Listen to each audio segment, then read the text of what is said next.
All right, so as Isaac mentioned, we're going to talk about refugees, but it's going to be way more exciting than it sounds. I used to live with a group of refugees from Burma in Thailand, and it's actually a really horrible and depressing story about genocide, but there was also a lot of drinking and fun to be had and cultural misunderstandings. So that's what we're going to talk about right now. All you need to know is that my best friend in this book was, he's a real person.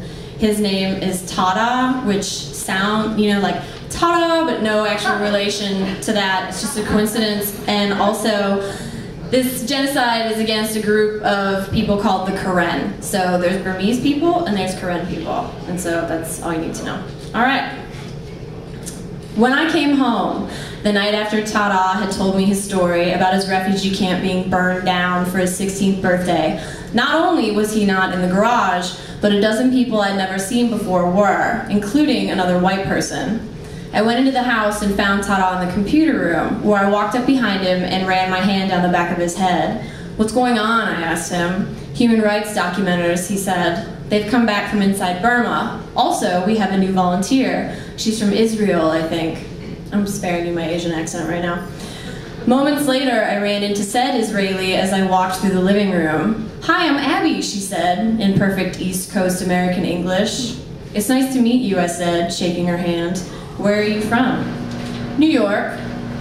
I didn't know how long she had been there in the house, teeming with chattering refugee dudes, but she sure looked happy to see me. She asked me how long I was staying and where I was from before she got to what she really wanted to know.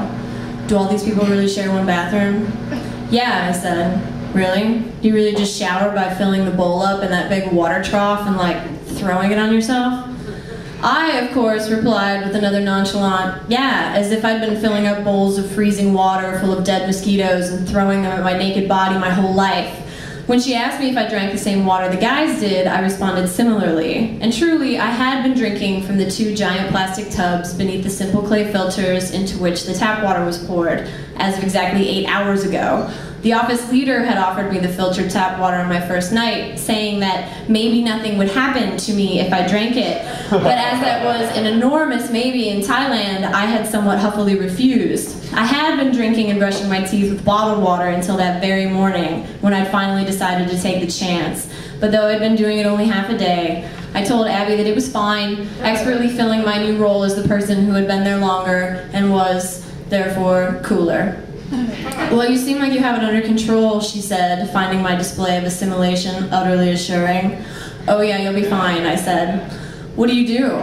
"I'm a strategic planner," she said. "I was set up as a volunteer here through the American Jewish World Service." And that was the source of Tada's confusion.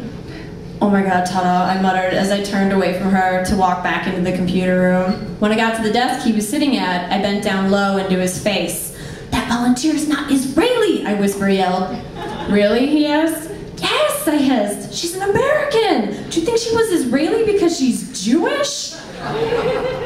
I'm going to skip ahead here to 1 week later when we're standing in the exact same spots in the computer room, me and Tada, and I have come to announce that Abby and I have made fondue for the refugees.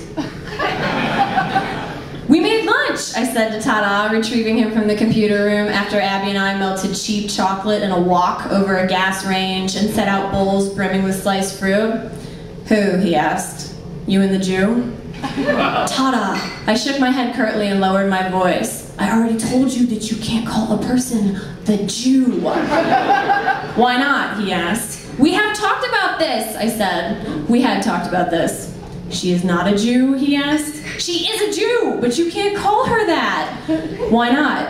"I don't know, it's rude, it sounds racist or something. We just don't do that in our culture, okay?" He refrained from conceding that anything that I was saying made sense. "Anyways, you know her name." So, back to the night of Abby's arrival.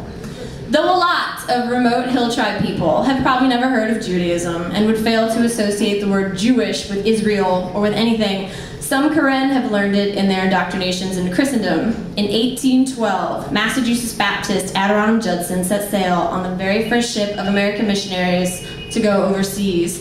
When he landed in Rangoon, he had high hopes of making converts of Burma's deeply Buddhist natives. It took him 6 years to get just one, and that fellow was baptized on a June day in a pond watched over by a giant Buddha. When Judson finally gave up on the Burmese and walked into a Karen village, however, he hit the missionary jackpot. To hear a Christian tell it, the Karen, who were mostly animists and some Buddhist, had an ancient legend about a god called Yahweh, who had created women from the rib of man. Also, the couple lived in a paradise of fruit trees until they cursed themselves by eating from the one that had been forbidden. Also, you could probably guess what kind of reptile talked them into doing so. And it got better. Karen mythology supposedly told of a younger white brother who would deliver the race when he came from overseas, bearing a book of truth, like a Bible. But then, to hear a historian with a doctorate in Oriental Studies tell it, the idea that those ideas got there before a Christian planted them is nonsense, and the Karen wholly and happily embraced Christianity because it was a way of attaining literacy and higher civilization while sticking it to the Buddhist Burmese, who had long looked down on them. Either way, the seminal overseas American mission of one Baptist left quite the legacy. Today, estimates of the occurrence of Christianity among the Karen in Burma range from 20 to a whopping 40%. And today, as in Judson's day, there are still many Christians involved in Karen aid and education efforts, albeit now largely in refugee camps, where 60% of Karen are Christian. Some of these aiding and educating Christians still believe, as some missionaries 2 centuries before them claimed, that the similarities in the Bible and Karen mythology were inspired by God and predated Christianity itself. Others, who find that idea too good to believe, even for believers, have speculated that the Karen must have run into the Nestorians mid-migration somewhere, or that an Italian missionary secretly made it all the way out to Karen territory and inspired the story of the white brother savior in the mid-1700s. Still others could not help but make the leap that the Karen are one of the lost tribes of Israel. Most of my housemates have lived in refugee camps and so had been aided and educated by these very conservative Christians.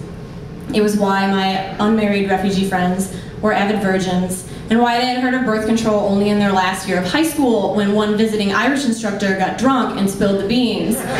All this explains why, when we sat down together to dinner, me and Abby and a handful of Southeast Asian Hill Tribe refugees, one of them fixed Abby with a look of great seriousness and said to her, "You know, I might be a Jew too."